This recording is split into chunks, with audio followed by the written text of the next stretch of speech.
àwọn ọlọ́pàá tí wọ́n ń ṣe àfihàn àwọn afurasí tí wọ́n mú nígbà tí wọ́n lọ ṣe àyẹ̀wò sílé Súrì ṣẹbẹ́ yìí náà mọ Súrì Surajudeen Adio Babatunde Súrì Ìlúpéjú Sírù Ìlúpéjú tí iléeṣẹ́ ọlọ́pàá láwọn fura sí gẹ́gẹ́ bí ọ̀daràn gẹ́gẹ́ bí adigunjalè tí wọ́n ní kéde rẹ̀ páwọn wá tí wọ́n sì padà lọ ṣe àyẹ̀wò sílé rẹ̀ lẹ́yìn tí iléeṣẹ́ ọlọ́pàá ṣe àyẹ̀wò sílé rẹ̀ ó ní wọ́n bá àwọn èèyàn tí wọ́n kó àti àwọn nǹkan oríṣiríṣi nǹkan ìjà olóró lóríṣiríṣi bí ìbọn bí àdá bí oògùn abẹnugọ̀ngọ̀ àti àwọn aṣọ ìpolongo ìbò àwọn olóṣèlú ni wọ́n bá nílé Súrì Ìlúpéjú ṣùgbọ́n títí di àsìkò tá à ń sọ̀rọ̀ yìí iléeṣẹ́ ọlọ́pàá wọn ò tí ì sọ wípé àwọn ti rí Súrì Ìlúpéjú o torí ọ̀pọ̀lọpọ̀ ìpè ó ní mò ń gbà táwọn èèyàn ń bi mí léèrè pé ṣé lóòótọ́ ni pé iléeṣẹ́ ọlọ́pàá ti nawọ́ mú Súrì Ìlúpéjú wọ́n ní ṣé lóòótọ́ ni pé ọwọ́ ti tẹ Súrì Ìlúpéjú mo ń láyọ̀ láti sọ fún yín pé bí mo ṣe ń sọ̀rọ̀ lọ́wọ́lọ́wọ́ yìí o bí ètò yìí ṣe ń lọ lọ́wọ́ iléeṣẹ́ ọlọ́pàá wọn ò tí ì mú Súrì Ìlúpéjú o Súrì Ìlúpéjú ó sì wà lábẹ́ àṣẹ àhúnwá nínú àwọn àfihàn tí iléeṣẹ́ ọlọ́pàá wá ṣe ní ọjọ́ ìṣẹ́gun kọ́ ní ọjọ́ ìṣẹ́gun Tuesday ó ní wọ́n ti ṣe àfihàn àwọn àdá ìbọn ọ̀pọ̀ nǹkan ìjà olóró àti aṣọ àwọn olóṣèlú tí wọ́n bá aṣọ ìpolongo ìbò àwọn olóṣèlú tí wọ́n bá nílé Súrì Ìlúpéjú lára rẹ̀ láti rí àdá ìbọn ọ̀pọ̀ gẹ́gẹ́ bí mo ṣe sọ fún yín.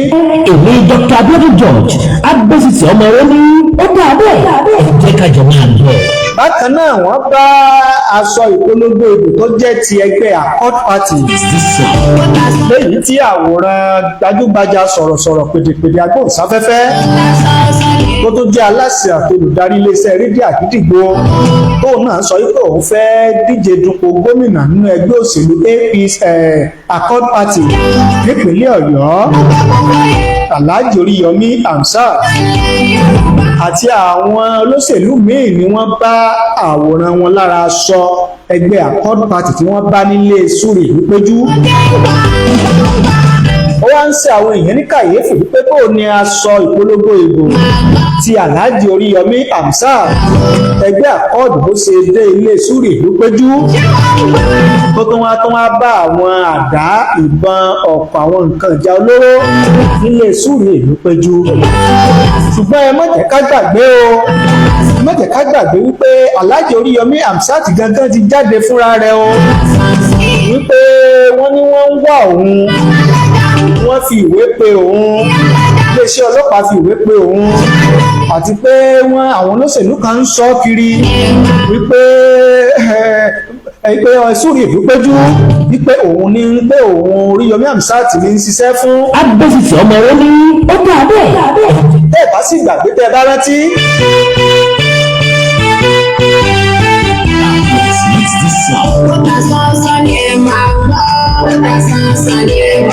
Súrì Ìlúpéjú yìí Oríyọmí Hamzat ti jẹ́ ká mọ̀ wípé ọmọlẹ́yìn Olúwaṣèyí Mákindé òun ni Súrì Ìlúpéjú tẹ́lẹ̀tẹ́lẹ̀ náà ó tóbi pé àwọ̀ wáyé láàrin òun àti Alhaji Auxiliary Mukaila Auxiliary àti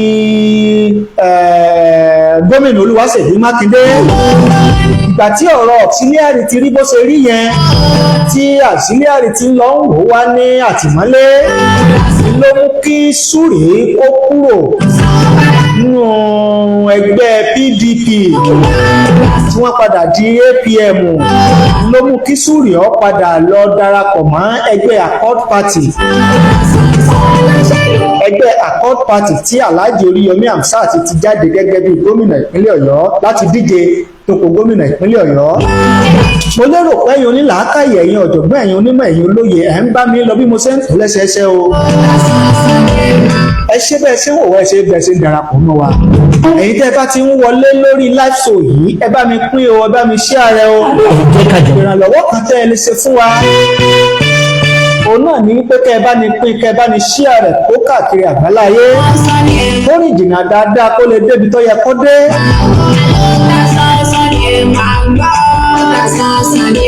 Ìkànnì Ọ̀tàsánsán rédíò náà láwà ìkànnì tó jálé tó jákò tó káàkiri àgbáláyé nínú àwọn ìkànnì orí ẹ̀rọ ayélujára Ọ̀tàsánsán kì í ṣeré o Ọ̀tàsánsán kọjá bẹ́ẹ̀ torí pé akọ́ṣẹ́mọṣẹ́ ni wá a mọ òfin àti ìlànà tó gbé iṣẹ́ ìgbóhùnsáfẹ́fẹ́ dúró. Law and ethics of broadcasting gbogbo ẹ̀ la mọ̀ rules and regulations code of conduct gbogbo ẹ̀ ló yé wa pátápátá nídìí iṣẹ́ broadcasting yìí. Ó fi jẹ́ wípé gbogbo tí a bá mú wá fún yín kó jẹ́ bí ètò tàbí ròyìn tàbí content yóò wẹ pé lórí ìkànnì yìí ó yẹ kẹ́ ẹ mọ̀ o wípé eléyìí tí ó jẹ́ òdodo ni a ní mọ̀mú lómùú àti ń so sáká tó mọ̀ sòsà tí orí ẹ̀rọ ayélujára tó dé làwa ti yanṣẹ́ ìgbóhùnsáfẹ́fẹ́ láàyò tọ́lọ́ sì ń fún wa ṣe Ọlọ́run fún wa lẹ́kùn a tún wá lọ fi ìmọ̀ kún ẹ̀bùn a lọ fi ẹ̀kọ́ kún lọ fi wá jẹ́ kó mọ̀ ta sánsán ló jẹ́ kó mọ̀ dùn bẹ́yìn náà ṣe ń rí èyí. àwa nítorí pé àǹfààní orí ẹ̀rọ ayélujára dé ká wá gbàgbé àwọn ẹ̀kọ́ àti ìmọ̀ tá a ti mọ̀ nídìí iṣẹ́ ìgbóhùnsáfẹ́fẹ́. ẹ̀yin ló jẹ́ kí ó dàbí ìgbà yí pé iléeṣẹ́ Ọ̀tàsánsán rédíò yàtọ̀ ẹ kàn lè rí àwọn kọ́ńtẹ̀ǹtì lásán ẹ lè rí àwọn kọ́ńtẹ̀ǹtì àwọn ètò tí ò ní nǹkan ṣe pẹ̀lú ìlọsíwájú ìdàgbàsókè tí ò lè túlù ṣe ẹ lè rí lórí ìkànnì yìí àwọn kọ́ńtẹ̀ǹtì ìròyìn tó gbámúṣé ìròyìn tó fìdí múlẹ̀ ìròyìn tó jòótọ́ náà lẹ́ẹ̀mọ́ gbọ́ lẹ́ẹ̀mọ́ rí lórí ìkànnì yìí torí pé akọ́ṣẹ́mọṣẹ́ ni wá. ìrànlọ́wọ́ kan tẹ́ wá lè ṣe fún wa náà ní pé kẹ́ ẹ lọ bá ní láìkì fídíò prógrámù yìí ẹ bá ní láìkì ẹ tẹ love ẹ bá ní tẹ love ẹ tẹ like ẹ bá ní share rẹ̀ kẹ́ ẹ share rẹ̀ kẹ́ ẹ tó wá kọ́mẹ̀ntì nísàlẹ̀ prógrámù yìí ẹ jẹ́ ká rí kọ́mẹ̀ntì yín a ti rí kọ́mẹ̀ntì Síkírù Ọlágúnlékan a ti rí kọ́mẹ̀ntì Ifádayọ̀ ọmọ Ọ̀rúnmìlà ẹ jẹ́ ká rí kọ́mẹ̀ntì ẹ bá ní like ẹ bá ní share rẹ̀ ẹ pín ẹ tẹ love lẹ́yìn tí Alhaji Oríyọmí tó ṣe fídíò wípé ó ṣeéṣe ká máa wá wọn ó ṣeéṣe kí àwọn èèyàn máa gbọ́ òun mọ́ ká má rí òun mọ́ o ó ní wọ́n ti ránṣẹ́ sí òun ní pàǹtí lórí kí wá ní lórí kí ni Alhaji Oríyọmí ò jẹ́ ká mọ̀ ṣùgbọ́n jẹ́ kó yé wa wípé wọ́n ti ń fi aṣọ yẹ́lò ìyẹn aṣọ ẹgbẹ́ òṣèlú Accord Party wọ́n ti fi ń ṣe iṣẹ́ láburú láti fi máa ba orúkọ ọ̀hún jẹ́. lẹ́yìn fídíò tí Alhaji Oríyọmí ṣe yẹn tẹ́ bá rántí tẹ́ bá gbàgbé lẹ́yìn ìgbà náà níléeṣẹ́ ọlọ́pàá wá ṣe àfihàn àwọn nǹkan ìjà olóró àwọn nǹkan tí wọ́n bá nílé Surajudeen Adio Babátúndé Suri Ìlúpéjú bí àdá bí ìbọn bí ọ̀kọ̀ àti àwọn aṣọ ìpolongo àwọn olóṣèlú léyìí tí àwòrán Alhaji Oríyọmí Hamzat àtàwọn olóṣèlú míì tó wà lára aṣọ tí wọ́n bá nílé Suri Ìlúpéjú. gbogbo èèyàn ló ti rí Tìjání Múrítàlá wọn ní ẹkú ṣẹ́ṣà ẹ ṣé àdúpẹ́ o Mr. Tìjání Múrítàlá ẹ ṣé bẹ́ẹ̀ ṣe ń wò ẹ ṣé bẹ́ẹ̀ ṣe ń gbọ́ ẹ bá ní pín ẹ bá ní share rẹ̀ o ẹ bá ní share rẹ̀ kó káàkiri àgbálá ayé kó rìn jìnnà dáadáa.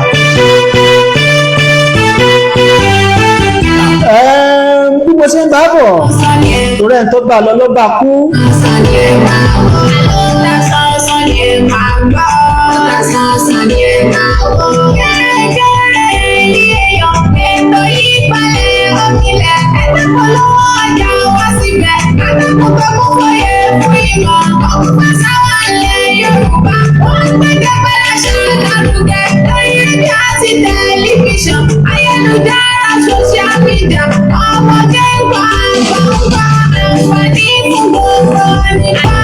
lẹ́yìn ìgbà tí Alhaji Oríyọmí Hamzat tí ó jáde tó ṣe fídíò tó ní wọ́n ti ń fi aṣọ yẹ́lò ṣiṣẹ́ ìbàjẹ́ láti máa fi ba orúkọ ọ̀hún jẹ́ lẹ́yìn ìgbà náà ní iléeṣẹ́ ọlọ́pàá wá ṣe àfihàn àwọn aṣọ àti àwọn nǹkan olóró tí wọ́n bá nílé Súrì Ìlúpéjú tí wọ́n ṣàfihàn rẹ̀. Lẹ́yìn ìgbà náà wọ́n fi ọ̀rọ̀ wá àwọn èèyàn lẹ́nu wò, àwọn èèyàn tí wọ́n kó nílé Súrì Ìlúpéjú. Lára àwọn èèyàn tí wọ́n kó nílé Súrì Ìlúpéjú ni a ti rí ẹni tó jẹ́ ọmọ bíbí inú Súrì Ìlúpéjú gan.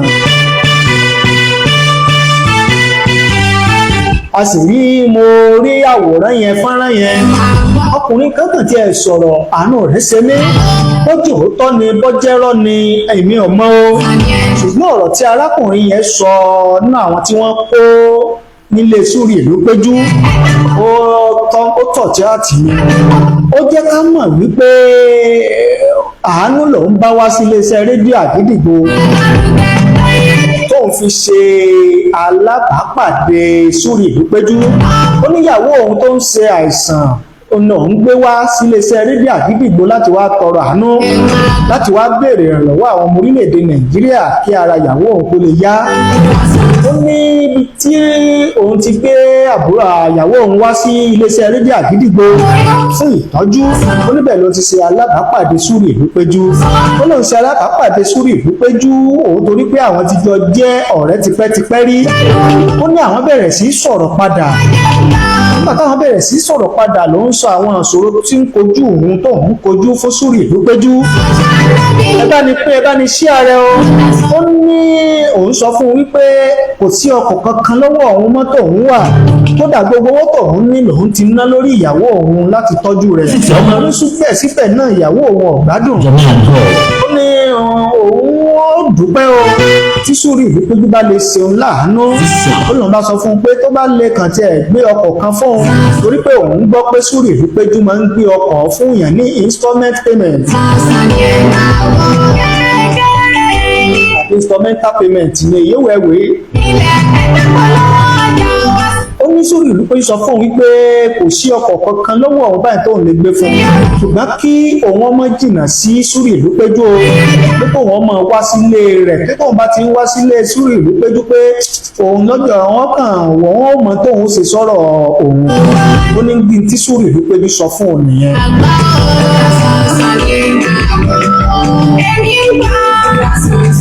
Ó jẹ́ pé wáyé pé ọjọ́ tí òun lọ sílé Súrì Ìlúpéjú náà, tóun lọ pé kóun kàn tiẹ̀ tún lọ ṣàbẹ̀wò sí i pé kó má gbàgbé ọ̀rọ̀ òun o. Ó níjọ́ náà ni àwọn ọlọ́pàá kó òun, ni wọ́n bá nílé Súrì Ìlúpéjú tí wọ́n fi kó òun. Sẹ́rí pé ó lágbára. Ọmọ Súrì Ìlúpéjú gangan náà sọ̀rọ̀.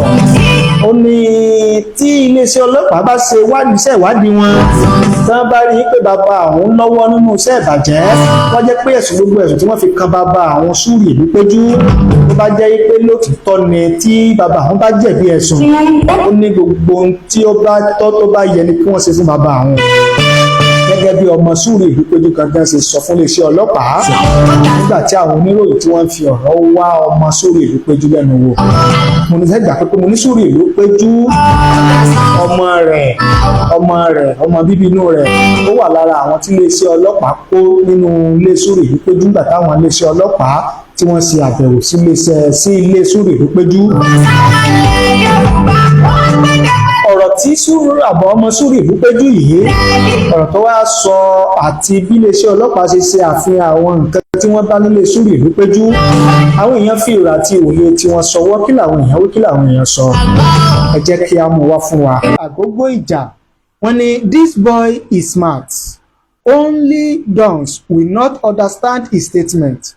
They thought he will be convinced that those exhibit was owned by his father, but he said the police forced them to face down the floor and brought out this exhibit he had never seen with his dad since he was born. I love that guy. Sayo Akintola, wọ́n ní brilliant boy with these statements, credible statements.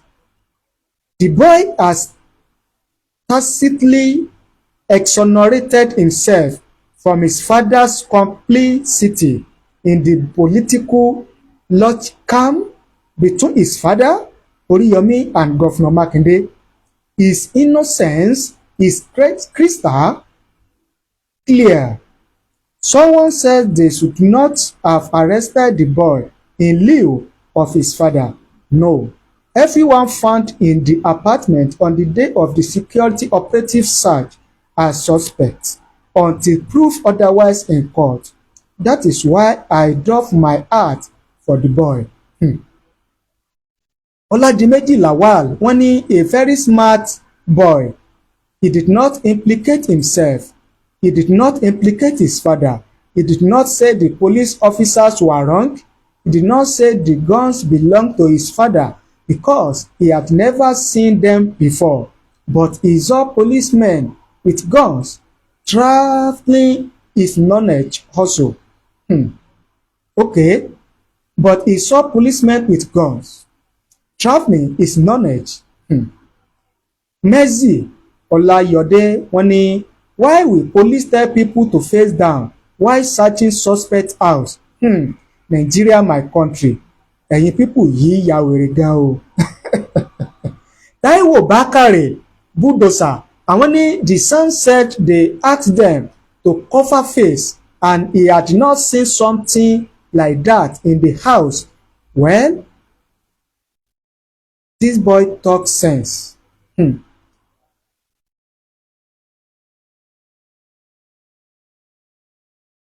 Michael Damilare, wọ́n ní how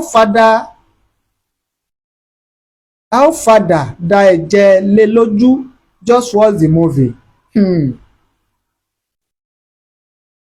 Abidin Mohammed, wọ́n ní difference between Yorubas and other tribes in Nigeria. They always call for justice while others will be defending atrocities. Adewale Oluwasegun, àwọn ní the house demolition seems unwarranted if the allegations against him did not include kidnapping. They have already killed that guy systematically. Ajibola Akaji, wọ́n ní it is legal to arrest a son in lieu of his father.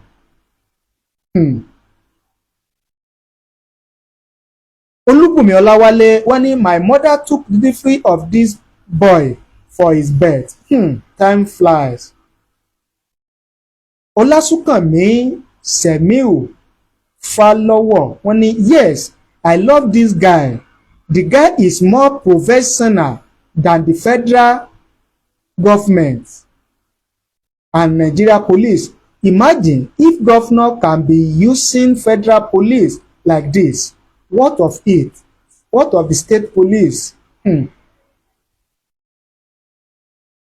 Wakil Abiola, wọ́n ní power is temporary. Seyi too will become an ex-governor soon. Politics is dynamic and complex, and we must be prepared for the unexpected twists and turns that comes with it. Abimbola Aderanti Emmanuel, wọ́n ní I do not understand why the house was demolished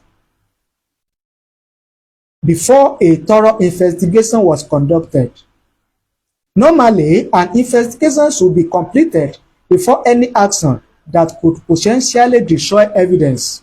The demolition raises serious questions and suspicions. It is possible that important evidence such as CCTV footage or surveillance equipment may have been present in the house. By demolishing the property before completing the investigation, investigators may have compromised the ability to recover or examine such evidence. For this reason, many people may wonder whether all proper investigative procedures were followed. A transparent and comprehensive investigation is necessary to address these concerns and ensure public confidence in the process. Gẹ́gẹ́ bí èrò àti ìwòye àwọn èèyàn, òun náà lẹ́gbọ́ tí a mú wá fún yín tẹ́yìn náà ti rí yẹn. Oríṣiríṣi èrò àti ìwòye ni ẹgbọ́ tá a mú wá. Gẹ́gẹ́ bí mo ṣe máa ń sọ fún yín pé ìwòye kì í papọ̀, èrò kì í papọ̀ lórí ìwòye lórí ọ̀rọ̀ tó bá ń ṣẹlẹ̀ nílùú. Ara wọn tí wọ́n jẹ́ ká mọ̀ wípé ọmọ tó lọ́pọlọ, ọmọ tó ní làákàyè, ó ní ọmọ Súrì Ìlúpéjú yẹn. Pẹ̀lú àwọn ọ̀rọ̀ tó sọ, wọ́n nínú àwọn ọ̀rọ̀ tó sọ tí ọmọ Súrì Ìlúpéjú yẹn, nínú àwọn ọ̀rọ̀ tó sọ, wọ́n ní ó ń jẹ́ kó yé wa wípé òun ò rí àwọn nǹkan àdá, ìbọn, nǹkan ìjà olóró yẹn, pé àwọn ò rí nílé bàbá àwọn rí, pé ó ń jẹ́gbà àkọ́kọ́, ó sì ya òun lẹ́nu. Alọ́jẹ́ ká mọ̀ wípé lásìkò tí àwọn ọlọ́pàá fẹ́ máa ṣe àyẹ̀wò inú ilé Súrì Ìlúpéjú tí wọ́n bá wọ́n ní àwọn iléeṣẹ́ ọlọ́pàá tí wọ́n wá bẹ̀, àwọn ọlọ́pàá tí wọ́n wá bẹ̀ wọ́n ní sọ pé káwọn ó dojú bolẹ̀, pé láàrin dídojú bolẹ̀ yẹn àtàsìkò tí wọ́n fi wá àwọn nǹkan yẹn já, àwọn tí wọ́n fi search inú ilé yẹn, pé òun ò lè sọ tó ṣẹlẹ̀, ṣùgbọ́n sábà pé òun rí ìbọn lọ́wọ́ àwọn ọlọ́pàá. Pé àwọn èèyàn wá ń pé kí wá ní iléeṣẹ́ ọlọ́pàá fi dá wa lójú pé ókè o, lóòótọ́ ni ó jẹ́ pé inú ilé Súrì Ìlúpéjú ni wọ́n ti bá àwọn nǹkan tí à ń wò yẹn, àti pé kí ní iléeṣẹ́ ọlọ́pàá fẹ́ dá wa lójú pé lásìkò tí wọ́n ní kí àwọn tí wọ́n bá nílé Súrì Ìlúpéjú tí wọ́n ní kán dojú bolẹ̀, tí wọ́n sì ń wá inú ilé Súrì Ìlúpéjú, tí wọ́n search inú ilé Súrì Ìlúpéjú, tí wọ́n sì ní àwọn tí wọ́n bá inú ilé yẹn dojú bolẹ̀, kí ni àrídájú tí iléeṣẹ́ ọlọ́pàá fẹ́ fi jẹ́ kó yé wa wípé lóòótọ́ nǹkan mìíràn ò ṣẹlẹ̀ láti ọwọ́ iléeṣẹ́ látọwọ́ àwọn ọlọ́pàá. Ọ̀rọ̀ ti yẹ̀yìn ọ̀jọ̀gbọ́n, ó ti yẹ̀yìn onímọ̀, yóò ti yẹ̀yìn olóye.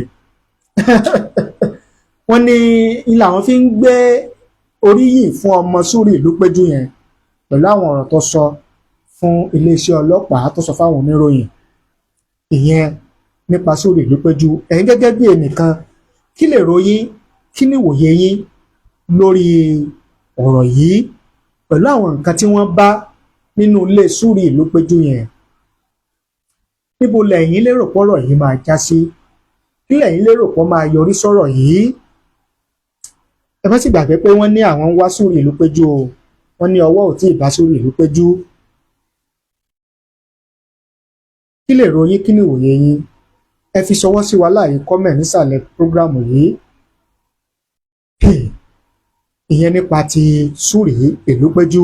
Ó ta social media àtúntìdé o. Ká farere polówó iṣẹ́ ni la fi farasajẹ́ bí ìṣẹ́ṣẹ́ fún. Ìdí rèé tá a fi ṣèdásílẹ̀ iléeṣẹ́ Ó ta social media concept. Iléeṣẹ́ tó mọ ti fún tẹ̀dọ̀ bá a ṣe ṣàgbékalẹ̀ fọ́nrán ìpolówó ọjà jingle production lọ́nà tí fi jẹ́ ìtẹ́wọ́gbà fáyé lórí rédíò, tẹlifíṣàn tàbí social media. Iléeṣẹ́ wa Ó ta social media concept. Àmọ́ oríṣiríṣi ọgbọ́n àti ìpolówó ọjà tó yẹ fún iléeṣẹ́ àtòkòwò yín, bó ṣe straight line tàbí dialogue, bó sì jẹ́ drama, poetry tàbí music format lẹ fẹ́ ṣe pẹ̀lú owó péréte. Ó ta social media concept ní ẹ pè. A ní àwọn akọ́ṣẹ́mọṣẹ́ alóyin lóhùn voice over artist pẹ̀lú ohùn tó ta ṣánṣán. Ọjà wo lẹ̀ ń tà? Iṣẹ́ wo lẹ̀yin ṣe? Irú kéde wo lẹ fẹ́ ṣe? Ẹ pè wá bá wa sọ̀rọ̀ sójú òpó 07063291779. Ibi gbogbo lọ́wọ́jà wá dé. Ó ta social media concept níbi gbogbo nígbàkúgbà.